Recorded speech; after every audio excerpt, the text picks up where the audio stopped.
Hey, what's up, everybody? Welcome to another edition of Wade Watches. I'm Wade, and ahead of Kingdom of the Planet of the Apes that we're getting this weekend, of course, I'm going to be taking a look at the Planet of the Apes reboot trilogy that'll tie directly into the upcoming film, starting with Rise of the Planet of the Apes from 2011, starring James Franco. Well, firstly, directed by Rupert Wyatt and starring James Franco, Frida Pinto, John Lithgow, and Andy Serkis.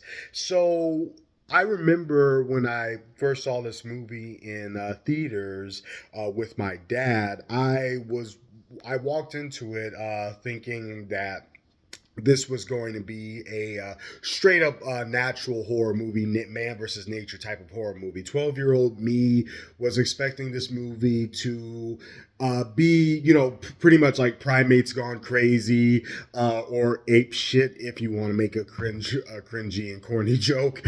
And they're just slaughtering human beings. They're just wreaking havoc. They're taking over the planet. It is the rise of the Planet of the Apes. Little did I know, could I have anticipated that instead I would be getting not just a simple reboot of another classic property, but honestly, and to this day, one of the best character movies that I've ever seen in my entire life, and the start of one of the best character studies slash journeys that I've ever seen in my entire life.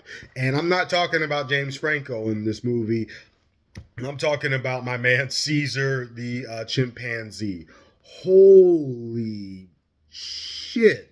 I don't care how the Academy considers, if the Academy doesn't consider like motion capture performances real acting or whatever the hell. Andy Serkis deserved to be nominated for this role. Incredible. Absolutely incredible. And Caesar's story in this movie makes this movie, because the stuff with James Franco, he's a scientist. He's trying to develop a cure for Alzheimer's because his father actually has Alzheimer's, played by John Lithgow, and he's trying to develop a cure for that. He works at a lab where they're testing this cure on chimpanzees, on primates.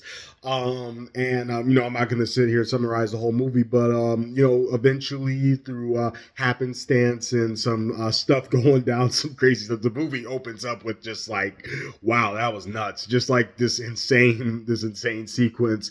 But through circumstance, he comes across a baby chimpanzee with no home named Caesar, who just so happens to have this cure, this cure, so-called cure, this formula encoded into his DNA. And James Franco initially just like, I guess I'll take this baby chimp home. But eventually they form a bond. As Caesar grows, he becomes more, of course, he's already intelligent as a baby, becomes more intelligent. And one thing leads to another until eventually it goes down. And that's all I'll say. And, with the James Franco stuff with him and his father, there's literally a love interest that, let's face it, is just kind of crowbarred in there because they're both hot people.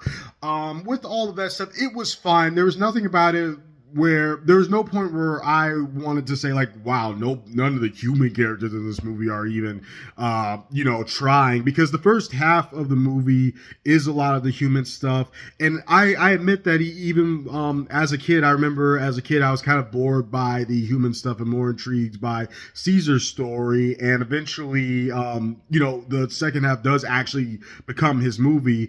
And, I just wanted more of Caesar as a kid. The human stuff, I was like, whatever, it's boring. It's just people. But now, rewatching it all these years later as an adult, it serves its purpose. I'm not going to bash it. I'm not going to say, oh, the humans suck. Go back to the primates and all that. It serves its purpose. It provides that emotional connection, not just for Caesar, but an emotional connection.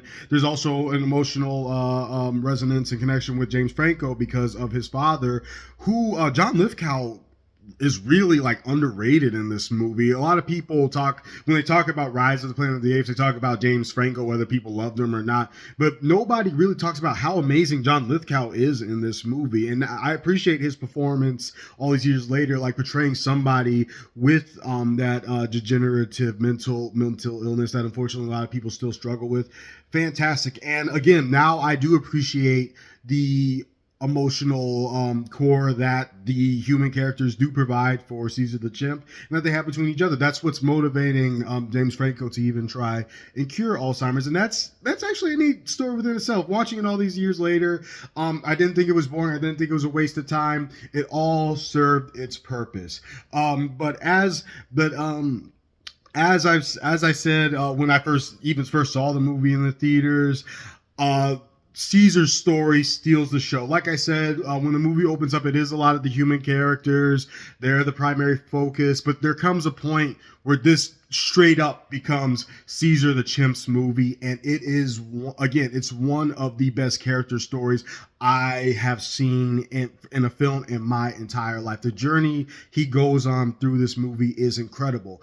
And what I like here is that it turns out I was wrong. The apes, while of course there is a revolution in the movie. That's not spoiler. That's what all the marketing showed. We all know that.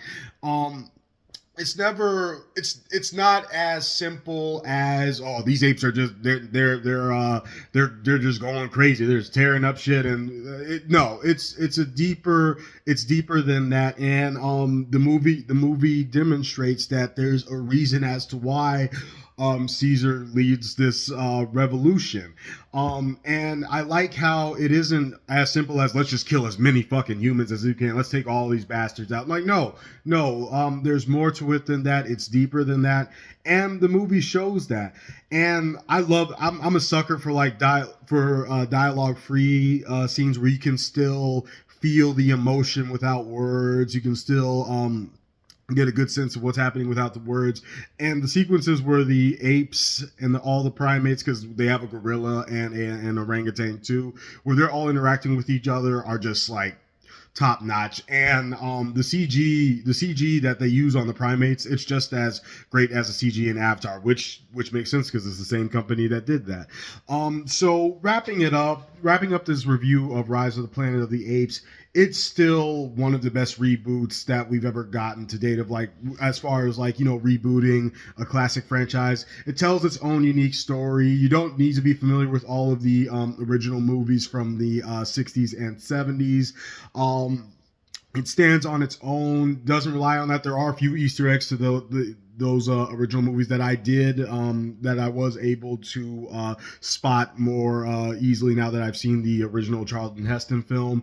But it still stands on its own 100%. It's a masterful character study, awesome story, compelling characters, both human and primate. Again, my appreciation for those human characters has gone up, and I gotta give Rise of the Planet of the Apes a perfect 10 out of 10. There's nothing in this movie that really bugged me, nothing that I didn't like, nothing that I would leave out. Like I said, the minute gripes I have is that I do feel like that romance just kind of came out of nowhere because, oh, she's hot too. I know she's, James Franco's love interest is a veterinarian, so there's some, they're both scientists, but it just kind of came out of nowhere. And I guess if I did have to say this could have been, I would say that there are a handful of human characters, if you haven't seen, and I don't want to say too much, who are kind of meant to be these are the asshole humans that the apes are gonna, when it comes time, they're gonna get back at these humans for sure, because they're not treating these apes the best way.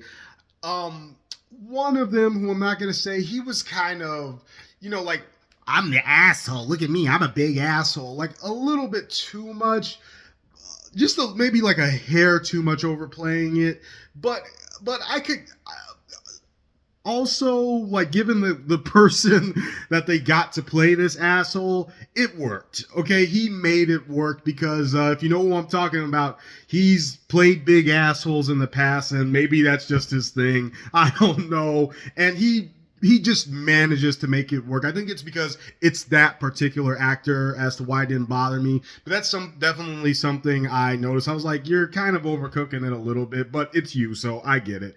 But still, this is still one of my all time favorite movies. It's and I know I'm acknowledging that it does have flaws, but to me, it's still perfect. I can overlook those flaws and say that this is one of the best movies I've ever seen in my life. One of the best character studies I've seen in my life, and Rise of the Planet of the Apes is definitely still a perfect 10 out of 10. This has been another edition of Wade Watches. I can't wait to talk about the other two movies in this trilogy, and I'll see you soon. Peace.